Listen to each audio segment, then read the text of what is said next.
अस्सलाम वालेकुम, welcome back. Hopefully आप सभी ठीक-ठाक होंगे। मैं भी शुक्र अल्हम्दुलिल्लाह बिल्कुल ठीक-ठाक। तो जनाब इस टाइम मॉर्निंग के ना 10-11 बजे का टाइम हो गया था और आज जो है ना वो अदनान छुट्टी पर थे। तो जिस दिन अदनान छुट्टी पर होते हैं ना तो मेरी और बच्चों की सबकी रूटीन जो है ना वो दरहम-बरहम हुई होती है और हम लोगों को ये होता है कि आज ये छुट्टी पे है ना तो आज हमारी भी जैसे छुट्टी है, हमें ऐसी फीलिंग आ रही होती है। तो क्योंकि इनको संडे को ऑफ नहीं था और तो इनको ना आजकल वीकडेज़ में किसी एक दिन ऑफ हो जाता है। तो चूँकि बच्चों का उस दिन जो है वो ऑफ नहीं होता, तो हमारी ना सारी रूटीन ख़राब सी हो जाती है। तो बस ना मैं यहाँ बाहर आई थी और बाहर जो है ना मैं लॉन में देख रही थी, यहाँ थोड़ी-सी जगह बाकी थी, तो मैंने कहा जो माली आता है पौधों की देखभाल करने के लिए ना, उसे मैं बोलूँगी कि यहाँ कोई अच्छा-सा लेमन का पौधा लगा दें या फिर कोई अमरूद वग़ैरह का या बैंगन का। और दोपहर बूटी भी ना काफ़ी ऐसे फैलती जा रही थी, ये भी माली ने ना खुद ही ला के लगाई थी यहाँ पर। सो ना मौसम ऐसा हुआ हुआ था कि मुझे लग रहा था शायद कहीं से बादल आ रहे हैं और मुझे ऐसा फ़ील भी हुआ है कि मेरे ऊपर बारिश के 1-2 कतरे गिरे हैं। तो बस ये अब जो घुटन वाला मौसम शुरू हो रहा है ना, इसमें तो मेरा ना बिल्कुल भी काम करने का दिल नहीं करता और घर में अगर खलारा पड़ा हो रहा तो उसको देख-देख के और एक अजीब-सी बेचैनी शुरू हो जाती है, दिल आवाज़ार सा होना शुरू हो जाता है।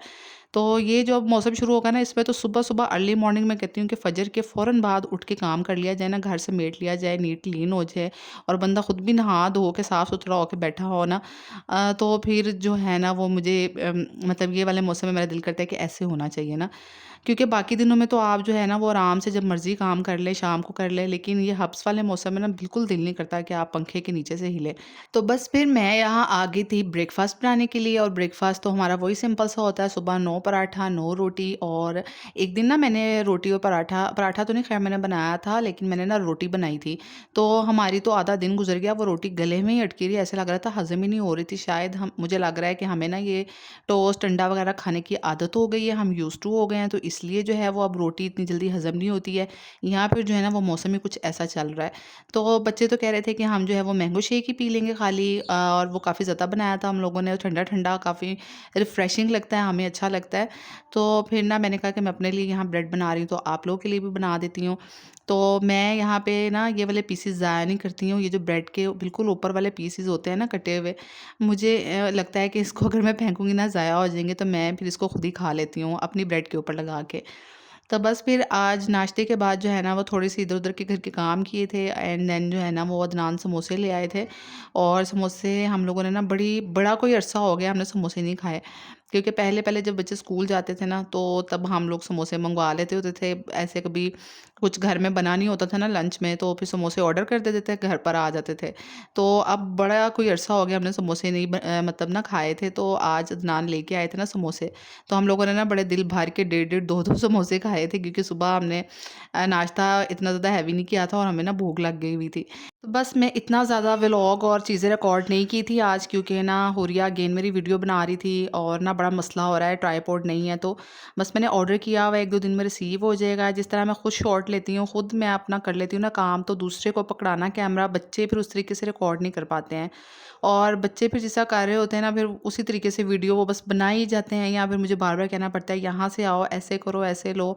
तो वो ना फिर बड़ा ज़्यादा मुश्किल काम हो रहा है 2-3 दिनों से ना। लेकिन चूँकि मैंने आपसे कहा होता है कि व्लॉग इंशाल्लाह रेगुलर डालूँगी, तो फिर मैं कोशिश करती हूँ कि चलो जो भी है ना, मैं छोटी वीडियो बनी है लेकिन मैं डाल दूँ ज़रूर ना। और कल मुझे नहीं पता कि मेरा व्लॉग आएगा या नहीं आएगा, क्योंकि कल 9वां मुहर्रम भी है और 9वां और 10वें मुहर्रम का रोज़ा जो है ना उसकी, उन दोनों रोज़ों की बहुत ज़्यादा, मुहर्रम के रोज़ों की फ़जीलत है। 9वां 10वां रखते हैं या 10वां 11वां दोनों मिला के रखते हैं। तो गर्मी भी बहुत ज़्यादा, मेरा दिल है कि मैं ये रोज़े रखूँ, क्योंकि रमज़ान के रोज़ों के बाद कहते हैं कि मुहर्रम के रोज़ों की बहुत-बहुत ज़्यादा फ़जीलत है। तो इसलिए कल का मुझे नहीं पता है, लेकिन मेरी कोशिश ज़रूर होगी कि मैं व्लॉग जो है ना वो अपलोड करूँ आप लोगों के लिए। अभी जो है ना मैं रात के टाइम पे डिनर बना रही थी, हस्बैंड को मेरी छुट्टी थी, तो वो कहे थे कि आप मुझे कुछ स्पेशल बना के ना मेरी खातिर तवाज़ो करें, मेरी सेवा करें। जिस दिन मेरे हस्बैंड को छुट्टी होती है ना, तो वो कहेंगे कि आज मेरे आराम का दिन है, तो मुझे ना तो कोई जगाए और सारे मेरी सेवा करें मिल के, मेरी सारी रियाया मेरी खिदमत में हाज़िर हो जाए। तो मैंने उनसे कहा कि ना चलें आज ना मंदी बना लेते हैं, और वैसे भी गर्मी इतनी ज़्यादा है ना कि रात के शाम के टाइम ना खाने में रोटी का दिल ही नहीं करता है, दिल करता है चावल हों, चाहे वो पुलाव हो, बिरयानी हो या आलू वाले चावल हो ना, तो बस चावल हों। वो पता नहीं क्यों लाइट लगते हैं, हालाँकि चावल खाने के बाद भी मुझे बहुत प्यास लगती है। मुझे ऐसा लगता है कि जैसे प्यासा कौवा मुझे याद आ गया है प्यास से, तो मुझे ना बहुत लिटरली प्यास लगती है। सो मैंने यहाँ पे जो है ना वो फिर मसाला बनाया घर में। वैसे ना हम लोग मंदी मसाले का डिब्बा ले आते होते हैं और उससे मैंने मंदी बनाई हुई है, लेकिन ना आज मैंने खुद ही घर पे मंदी मसाला बनाया था। और यहाँ पे ना मैंने हस्बैंड से कहा था कि मुर्गी ले आए, लेकिन वो जो चिकन लेके आए ना वो इतना हैवी बॉडी बिल्डर चिकन ले आए।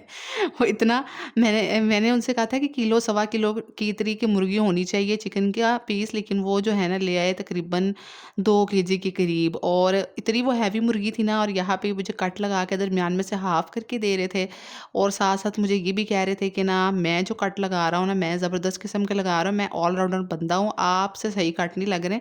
क्योंकि मैंने इनसे कहा था कि आप ना फोक से लगाएं ना दरमियान में, तो फोक से लगाएं, वो मसाला अंदर अच्छे से चला जाएगा। पर वो कह रहे थे कि ये कट ही लगते हैं और इसी तरह ही लगाए जाते हैं। सो बस यहाँ पे जो है इन्होंने मुझे काट के दे दिया हाफ। मैंने कहा भाई नो बहस, गर्मी इतनी ज़्यादा है, बस आप कट लगा के मेरे हवाले करें मुर्गी और मैं फटाफट इसके ऊपर मसाला लगाऊं।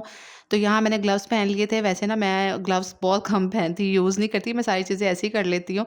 लेकिन ना ये जब भी मैं मंदी बनाऊँ या इस तरह मुझे तिक्का मसाला कुछ ऐसे लगाना हो ना, तो फिर जो जलन हाथों पे, उसका कलर भी रह जाता है, हाथों से स्मेल भी नहीं जाती है। मैं साबुन से धोआऊँ जितना मर्ज़ी जाके ना, फिर भी उसकी स्मेल नहीं जाती हाथों में से ना। वो मसाले की ना एक अजीब सी स्मेल और बदबू सी आना शुरू हो जाती है, जो बड़ी नागवार सी लगती है। सो ना अब मैंने फिर ग्लव्स पहने, मैंने ग्लव्स पहन के इसको मसाला लगाया। वैसे तो 3-4 घंटे आप रखें ना तो मसाला फिर इसके अंदर अच्छे से जाता है। पर हमारे घर में जब भी ऐसी चीज़ें बननी होती है ना, एक तो प्लान इतनी जल्दी-जल्दी उसी टाइम बनता है, उसी टाइम मुर्गी आती है, उसी टाइम मसाला लगता है और उसी टाइम ही कुकिंग शुरू हो जाती है। तो यहाँ मैंने इसको शैलो फ्राई कर लिया था, इसको डीप फ्राई नहीं करना था। तो आज थोड़ी-सी ना मैं डिफरेंट रेसिपी अपना रही थी, वरना अदरवाइज़ ना मैं ये मुर्गी 1 ग्लास, हाफ ग्लास पानी डाल के ना स्टीम में रख देती होती हूँ और फिर 15-20 मिनट बाद स्टीम में से निकाल के ना तो उसको फ्राई कर लेती हूँ। लेकिन आज मैंने डायरेक्ट फ्राई कर ली थी और मुर्गी इतनी ज़्यादा हैवी थी ना कि उसको फ्राई करने में मुझे बहुत मेहनत लगी थी। तो बस उसको फ्राई करने के हल्का-फुल्का यानी शैलो फ्राई करने के बाद यहाँ पे मैंने मसाला बना लिया था। मैंने प्याज़ डाले थे और मंदी मसाला मैंने इसके अंदर डाल के ना बस मैंने चिकन क्यूब डाला था और मिक्स कर लिया था। तो यहाँ पे पानी को बॉयल आ गया था। जो चिकन का काम है ना मैरिनेशन का और उसको फ्राई करने का, वो थोड़ा-सा इसमें होता है। बाकी तो ये चावल वगैरह बहुत मज़े के डिलीशियस बनते हैं मंदी मसाला डाल के आप के ना मुँह से चावल ही नहीं उतरेंगे, इतने मज़े के चावल लगते हैं। तो बस यहाँ ना मैंने चावल बना लिए थे, रेडी हो गए थे और बस अब मैं इसके अंदर चिकन के पीसेज़ मैं इसके अंदर रखने लगी थी। वैसे आप स्टीमर या फॉइल पेपर वगैरह यूज़ करके भी रख सकते हैं। मैंने आज इसी तरह फटाफट से रख दिए थे और जो थोड़ी बहुत इसकी ग्रेवी बची थी ना, वो लास्ट में मैंने इसके ऊपर से डाल दी थी। तो यहाँ पे ना इसको तकरीबन 20 से 25 मिनट दम देना था और मैंने कोयला भी मँगवाया था, जो मुझे इतनी गर्मी की वज़ह से लास्ट में ज़हन में नहीं रहा कि मैंने इसको कोयले का ना स्मोक भी देनी है। और हस्बैंड कह रहे थे कि कोयला जो है वो आपने यूज़ नहीं किया, मैं इतनी मुश्किल से ढूँढ-ढूँढ के लेके आया था और वही आपने लास्ट में यूज़ किया। मैंने कहा कि इतनी गर्मी की वज़ह से मेरे ज़हन से निकल गया था और लास्ट में फिर सबको भूख भी बहुत लगी हुई थी, तो मैंने कहा छोड़े, कोयले की एक खुशबू ही आनी है, आप ऐसे ही खा के गुज़ारा कर लें।